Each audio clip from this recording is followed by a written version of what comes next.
పేతురు, యూదా ఇస్కరియోతు ఇద్దరు కూడా క్రీస్తు యొక్క శిష్యులే. ఇద్దరు కూడా క్రీస్తుకు విరోధముగా పాపము చేశారు. ఇద్దరిని కూడా క్రీస్తు ముందుగానే హెచ్చరించాడు. పేతురుతో అన్నాడు, పేతురు, కోడి కోయక ముందే 3 సార్లు ఈ రోజు నువ్వు నన్ను డినై చేస్తావు, లేదంటే నువ్వు నా గురించి అబద్ధం ఆడుతావు అని చెప్పాడు. అలాగే యూదా ఇస్కరియోతు కూడా ఆ రోజు వారు బలలో పాల్గొంటుండగా నన్ను అప్పగించేవాడు ఈ రోజు నాతో కూడా ఈ బలలో చేయి వేస్తున్నాడని యూదా ఇస్కరియోతు గురించి కూడా ఆయన హెచ్చరించాడు. సో హెచ్చరించిన తర్వాత కూడా ఇద్దరు పాపము చేశారు. పేతురు కూడా క్రీస్తు ఎవరో నాకు తెలియదు అని క్రీస్తుని సిలువ దగ్గర వదిలేసి వెళ్ళిపోయాడు.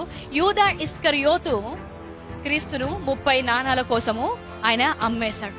అయితే వారి ఇద్దరు వారి పాపానికి ఎలా స్పందించారో దాన్ని బట్టి వారి జీవితము ముందుకు వెళ్ళడమా ఆగిపోవడమా నిర్ణయించబడింది.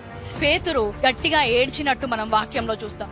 పేతురు, యూదా ఇస్కరియోతు ఇద్దరు కూడా క్రీస్తు యొక్క శిష్యులే. ఇద్దరు కూడా క్రీస్తుకు విరోధముగా పాపము చేశారు. ఇద్దరిని కూడా క్రీస్తు ముందుగానే హెచ్చరించాడు. పేతురుతో అన్నాడు, పేతురు, కోడి కోయక ముందే 3 సార్లు ఈ రోజు నువ్వు నన్ను డినై చేస్తావు, లేదంటే నువ్వు నా గురించి అబద్ధం ఆడుతావు అని చెప్పాడు. అలాగే యూదా ఇస్కరియోతు కూడా ఆ రోజు వారు బలలో పాల్గొంటుండగా నన్ను అప్పగించేవాడు ఈ రోజు నాతో కూడా ఈ బలలో చేయి వేస్తున్నాడని యూదా ఇస్కరియోతు గురించి కూడా ఆయన హెచ్చరించాడు. సో హెచ్చరించిన తర్వాత కూడా ఇద్దరు పాపము చేశారు. పేతురు కూడా క్రీస్తు ఎవరో నాకు తెలియదు అని క్రీస్తుని సిలువ దగ్గర వదిలేసి వెళ్ళిపోయాడు. యూదా ఇస్కరియోతు క్రీస్తును 30 నాణాల కోసము ఆయన అమ్మేశాడు.